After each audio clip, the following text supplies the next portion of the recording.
So throughout the week, I have been slowly working on these really cool sconces here, and I've just cleaned up all the surface stuff on them and taken them apart, as you can see here, and I'm currently on the stage of needing to polish them with something. I found this at Lowe's, and it was one of the only things that said chrome on it.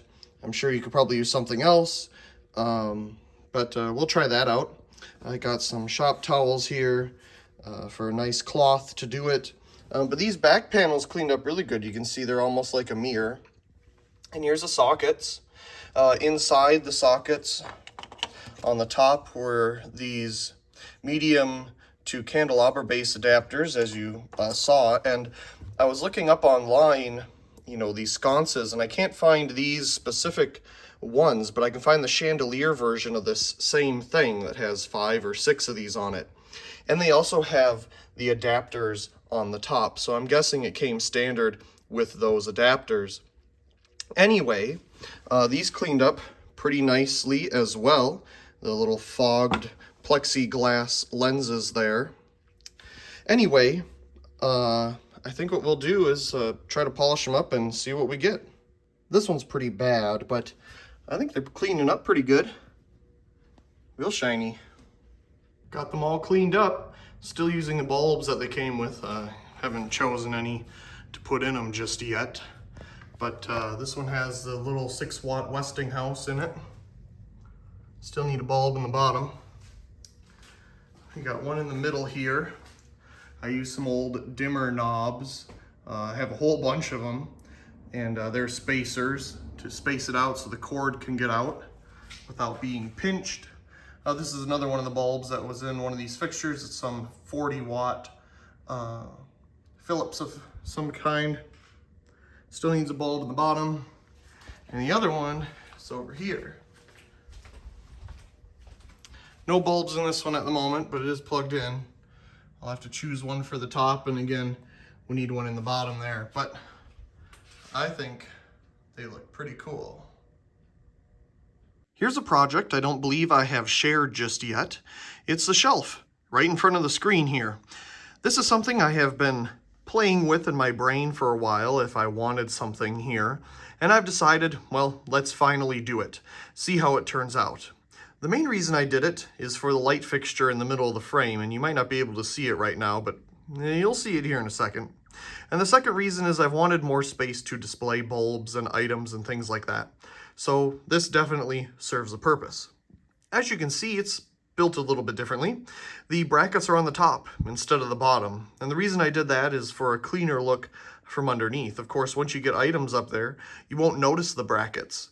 And that's the whole point. Of course, not everything's up there yet. This was just done a couple weeks ago. Anyway, let's take a quick look at the construction here. So you can see we have the pretty standard brackets, but the shelves are bolted together instead of just screwed on there and sitting on the top. And of course the bolts are in the back and the front, and this makes it very sturdy. So definitely not going anywhere. All of them are in the studs. Wonderful. So, well, there's a switch here. Maybe that goes to that fixture. Indeed it does.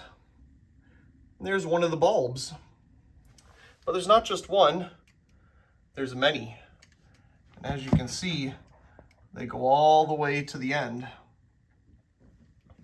This is yet another installation of Lightolier's, I believe, trim light or something to that nature. Boy, I already forgot the name of it.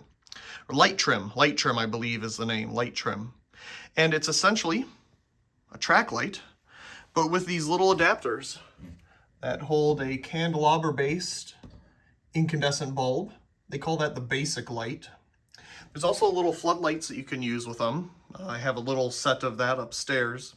And there was some fluorescent adapters and some pretty neat things you could get for these, but it's pretty common to find the little incandescent ones. Picked these up quite a while ago. I just didn't know what to do with them. It's 2 4-foot sections together with a piece to make 8 feet. And, well, this is what I thought I wanted to do with them, and it worked out really well. I'll show you here in a second. Obviously, none of this is totally completed yet. I want to build something so that the items are up a little higher so you can see them in front of the light. And it's real nice because the light gets shined upwards instead of down onto it, making a nice ambiance, I guess you could say. Obviously, it stops right here, so really just the middle of this shelf gets lit up. Nothing on this end. Anyway, let's turn it on. Very cool. Okay, so there's the little bulbs.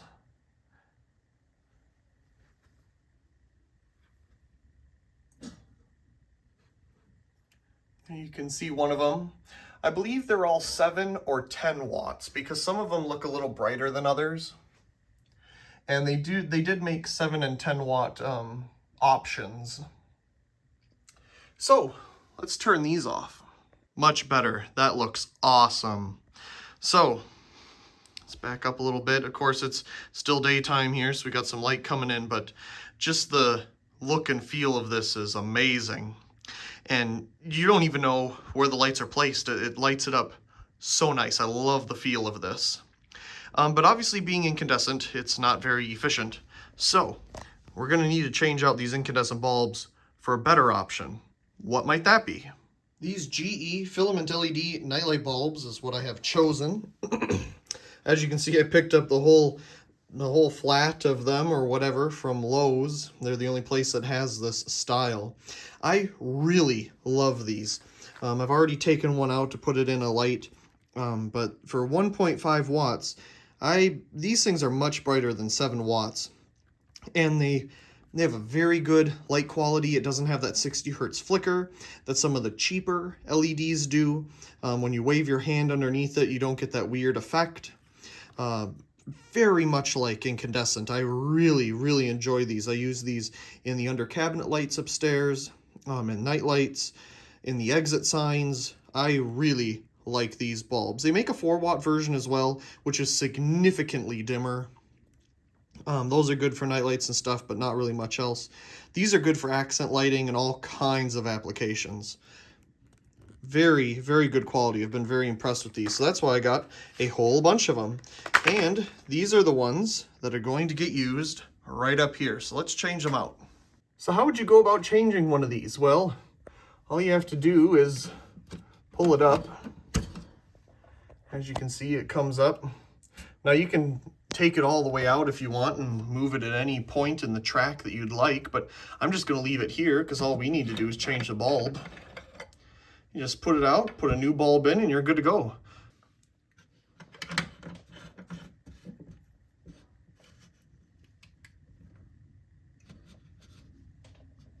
Awesome. There's our new filament LED. Matches pretty good. Of course, we have this bright light on, but let's do the rest of them. Some of these weren't even in use that long. Like, I haven't even had these on for more than like 10 hours, and they're already blackening, as you can see. Must not have been the highest quality bulbs that they gave with it for free. And here's the GE Filament LED. It's definitely a little crisper than the incandescent light, but it lights it up equally well. I don't really notice much difference there. Maybe it's a tad bit brighter, but it definitely still does a fantastic job. Wonderful. I'm looking forward to getting some cool things put up here and enjoying this wonderful shelf and lighting.